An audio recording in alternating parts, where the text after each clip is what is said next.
Men Nurimbetova Muslima Ravilovna Navoiy viloyatining Konyameh tumanida tug'ilganman. Hozirgi kunda 20 yildirki Farhod madaniyat saroyining xonandasi lavozimida ishlab kelmoqdaman. Kimdan chiqdi g'oya qatnashish kerak degan? O'rtog'im iste'dodingiz bor, bitta qatnashib ko'ring dedi. Qani u o'rtog'ingiz o'zi? Ishda uni bezovta qilgim kelmadi. Shunchaki sizni hayotingizni o'zgartirib tashlab, o'zi kelmagan ham vaqt ajratmagan. Agar aytadigan gaplaringiz bo'lsa, hozir mana shu kameraga aytib oling o'sha o'rtog'ingizga. Rahmat. Yo'q, rahmat demoqchiman. Bo'lmasam faqat ishga borib kelgan bo'lardim. Hozir esa ijoddaman. Bu juda ham zo'r. Demak, kimdir sababchi bo'ldi va siz bugun ovozdasiz. Ilm olishga va sport bilan shug'ullanishga harakat qilaman. O'zi ketma-ket farzand tuqqanligim sababli ko'proq uyda farzandlarim tarbiyasida bo'lib qolganman. Ancha yil sanatimda to'xtashlik bo'lgan. Bitta farzandim bor edi, ikkinchi farzandimga homilador vaqtimda ajrim bo'lgan va qizimga Down sindromi qo'yilgan. Juda ham qattiq tushkunlikka tushganman va hamma narsa men uchun tugadi degan qarorga kelganman. Kutganman farzandimni. Agar mana shu farzandim sog'lom tug'ilsa, hayotga qaytaman degan maqsad bo'lgan menda. Qizim dunyoga kelgan va sog'lom kelgan, Allohga behisob shukr va o'ylaganman. Demak, menda ikkita farzand bor. Allohim menga ishonib ikkita farzandni bergan ekan. Demak, men bilaman, mana shu yo'ldan o'tib keta olaman. Lekin men bu yo'ldan qanaqa o'tishim kerak? Men boshqa ish qila olmasdim. Sanatim borligi uchun yana boshqatdan san'atga qaytganman va o'z faoliyatimni yana shu san'atkorlikda boshlaganman. Umid qilaman, ovoz loyihasi menga juda ham katta imkoniyatlarni ochib beradi. Men o'zim ham aytardim, chiqing. Ko'rdingizmi, siz gapingizga kirmasdan boshqa, demak sizdan yaqinroq kimdir bor bu odamni. Boshqa tanish, o'sha odam tashab berganda, xo'p, nimaga bo'layotganda yo'q deb endi xo'p dedingiz. Men bilan hozir urushtirib qo'yapman. Mendan kichkina maslahat berish kerak emas menga deyilgan narsa bor-ku. Sen nima o'zingcha menga maslahat beryapsan? Sen maslahat so'ra. Ko'rdingiz qanaqa munosabatda? Yaxshimi endi shu? Demak, qarang, muxlislik qilib, qo'llab-quvvatlab turamiz. Siz xavotir olmang, sizning ham fikringizni hurmat qilsalar kerak menimcha baribir. Ha, bor-ku shunday xafa qilib ketmang. Bitta muxlislik qilayotgan odamingiz shu hozir bunday xafa qilmang. Yo'q, xafa qilmang. Omad. Rahmat.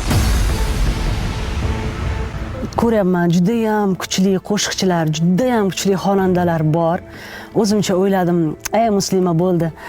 Navoiyga qaytib ketaverasan" degan qo'rquvlar ichimdan qo'rqitib turdi. Lekin Allohga shukr, men Toshkentdaman, poytaxtdaman va ovoz loyihasidaman.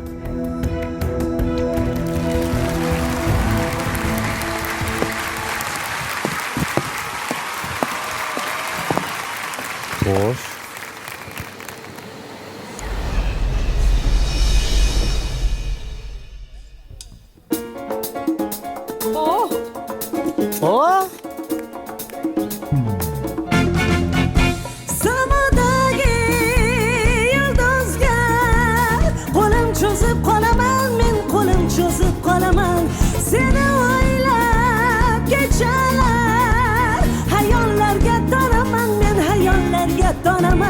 Aydın akşam vaslingda visolingdan umid bor tunlar bedor hajringda yondiraman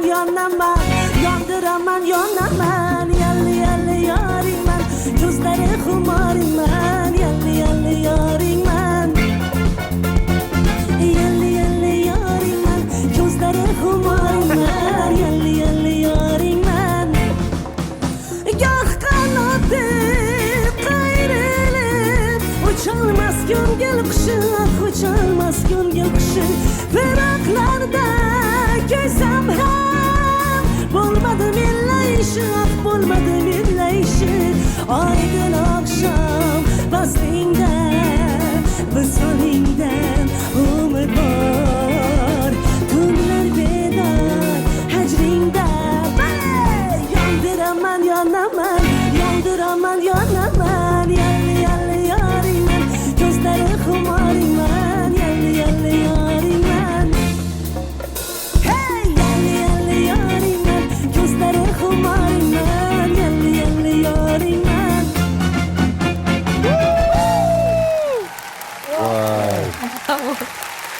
Voy, nimaga? Voy. Assalomu alaykum. Va alaykum assalom. Va alaykum assalom. Nimaga aylanmadik?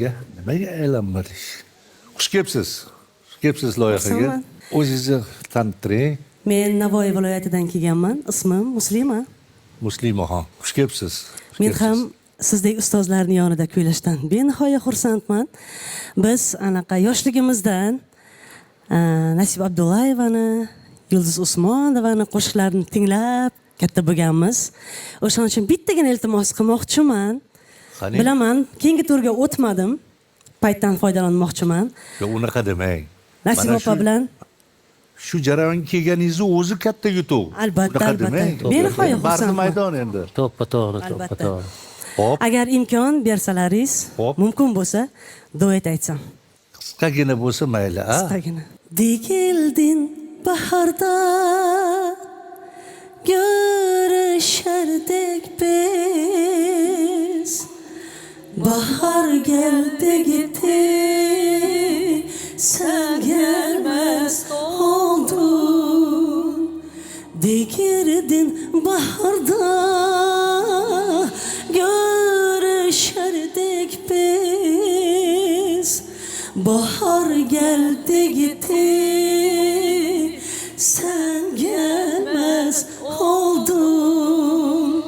Bestelere değdi sundu adimiz. Hayler geldi gitti, sen gelmez oldun.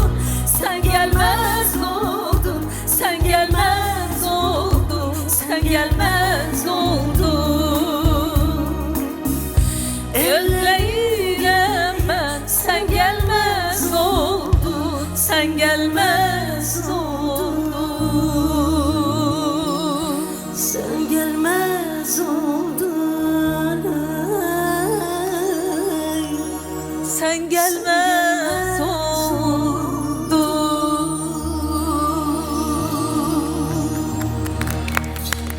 Ofarin. Bravo. Bravo, Ofarin. bravo. Judayam yarashdi sizga bu qo'shiq lekin. Yetgandek. Endi aytmoqchi edim. Ha, juda yarashdi. Rahmat, xursandman. Mana shu qo'shiq bo'lganda hamma burilardi lekin. To'ppa-to'g'ri, to'ppa-to'g'ri. Yo, juda zo'r ijro etgan qo'shiqlari ham yarashmadi deya olmayman. zo'r edi. Juda ham kayfiyatlarni ham ushlab olganlar, anaqa qilganlar, lekin o'zingiz ham sezdingiz, eng mas'uliyatli joylarida pardadan chiqib ketganingizni sezdingiz. Uni ham aytmasak ham bilasiz. Ha, shunaqa bo'ldi. O'zi Yulduzxonning qo'shiqlarini hammasida ichki hissiyotni, dardni ifodalab berish juda ham muhim narsa.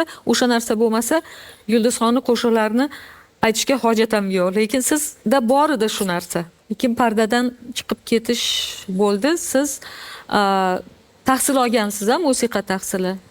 Navoiy pedagogika institutida o'qiganman. Hozirda Farhod madaniyat saroyida Musiqa bo'limidami? musiqiy ta'lim. Ha, musiqiy ta'lim bor har holda. Musiqiy ta'limi bor odamga pardalarni ushlash juda ham kerakdan ham kerak narsa. Xullas, omad tilaymiz sizga. Rahmat, charchamanglar. Omad yor bo'lsin. Xo'p, rahmat. Salomat. Sog' bo'ling. Omad. Kelib turing. Davom ettiramiz. Qanaqa bo'ldi? Nimalar his qildingiz? Zo'r bo'ldi, faqat hayajon kuchli bo'ldi shekilli. Bo'ladi, lekin xursandman ustozlarning yonida qo'shiq kuylaganimdan. Ishtirok etganingizdan xursandmisiz? Benihoya xursandman. Rahmat sizga Rahmat ishtirok uchun. sizlarga. Salomat bo'ling. Charchamanglar. Sog' bo'ling.